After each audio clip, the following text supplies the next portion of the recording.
Hey guys, so today was the start of the penalty phase, and we got to hear some victim impact testimony today. So basically what happens is that this is the part where the jury decides between life without the possibility of parole and the death sentence. So there's nothing in between. It's just one or the other. And then the people explain that there's 11 mitigating factors, kind of went through all of them and explained that there's circumstances, previous crimes, criminal history, emotional disturbance, victim impact, circumstances morally justified, duress, impairment, age, accomplice or sympathy.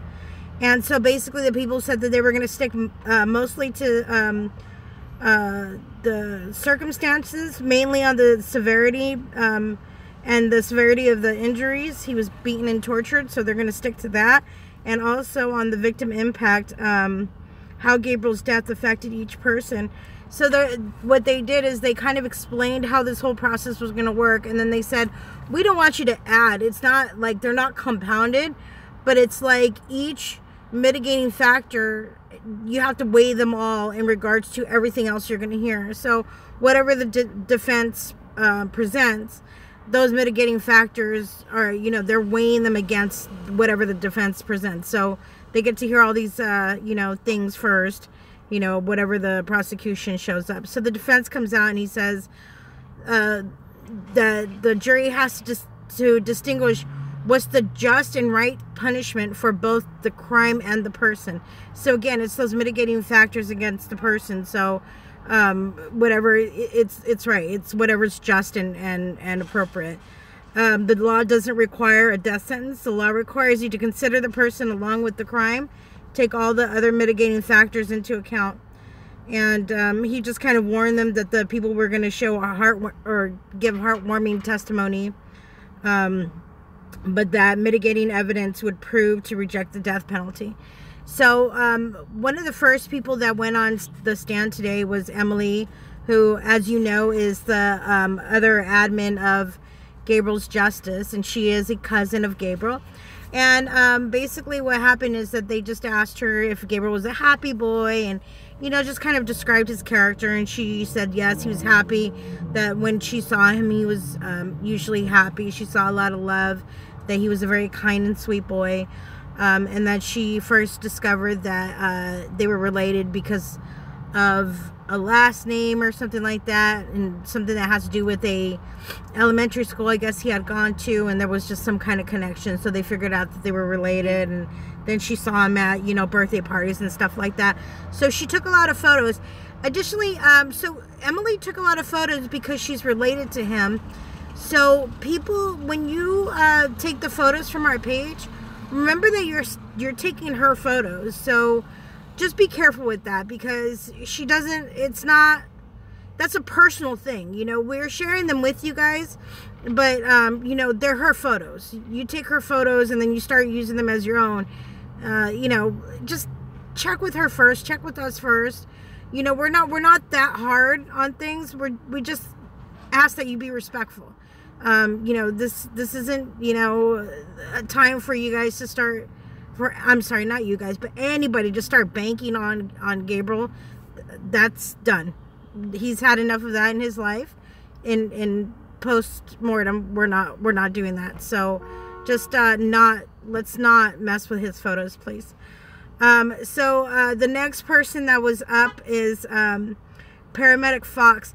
And see, the thing is I have a ton of notes from today, but they're all on my phone, and I was trying to write them down as quickly as possible, and I didn't get it all done. So paramedic Fox, he testified during the guilt phase also, or through the trial phase, and he was one of the first ones that were the first responders. So he was the one that entered into the bedroom Gabriel was in. And he was on the floor naked at that point. I believe there may have been a towel under him. And so when he entered into the room, I guess he had a couple things in his hands, and he asked us, or he told Asaro to bring Gabriel to the living room. So he was the first one to see Gabriel. And when he went into that room, I guess that room was dark. So he said that when he saw Gabriel, when he first saw Gabriel, he thought this was a sick kid. He said that they get a lot of congenital heart disease kids out there, and so that's what he was used to. So when he saw Gabriel, he thought this was another child that had congenital heart failure, and that's why he was in full arrest. Because the call that came in to both the firefighters and the EMT or ambulance responses were all of full arrest, a child in full arrest, in full cardiac arrest. So he saw him. He thought he had congenital heart disease. It wasn't until he passed under the light from in the hallway and into the living room kitchen area that he thought, wow, this is not congenital heart disease. This is something way more. So in his words, he said, I was and still am extremely shocked.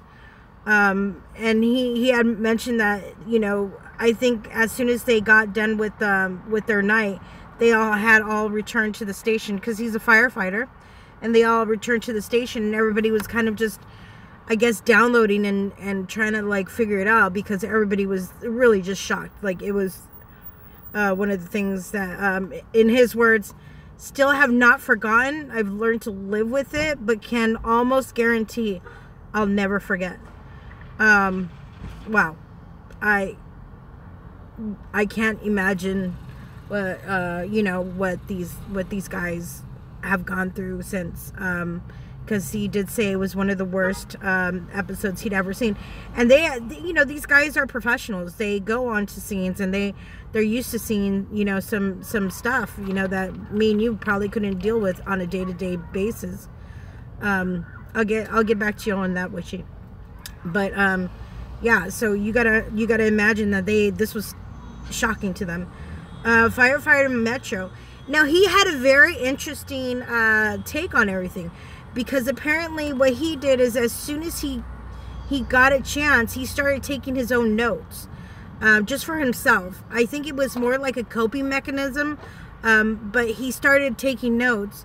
So one of the things is that, so when they entered, so it was the 3 paramedics.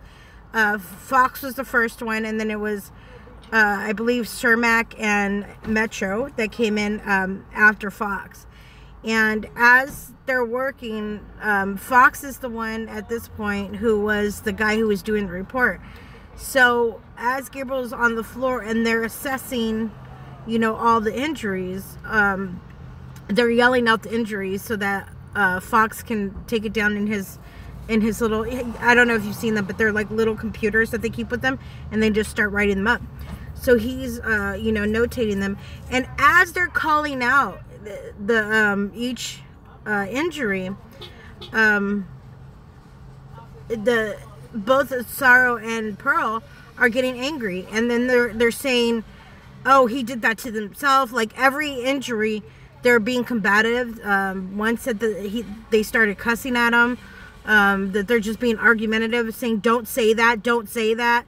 Don't forget that, or whatever. So they were trying to, at no point in time were they trying to help Gabriel. They were literally actively trying to cover themselves and telling them, no, you have it wrong, those aren't injuries. Like, people are going to not see it. I don't really understand the process there.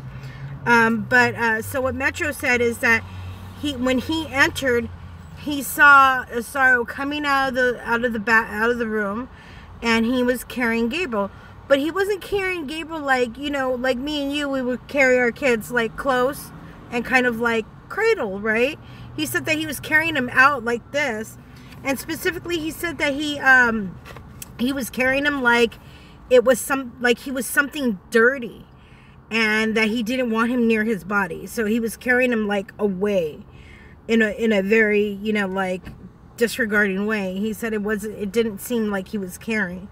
And then he said that when he watched him just kind of flop him onto the floor, that he just like went on the floor and just flopped him down. And the defense, of course, did not like that at all. And he said, well, did this end up in the report? And he was just like, no, these are all my notes that I took for myself. in case, like, he goes, I don't know. He was like a way for me to kind of deal with it. And I'm sure that all these guys have had to deal with this in very different ways. But yeah, this was one of his ways of dealing with it. Just give me 1 second. I gotta grab notes. Hold on.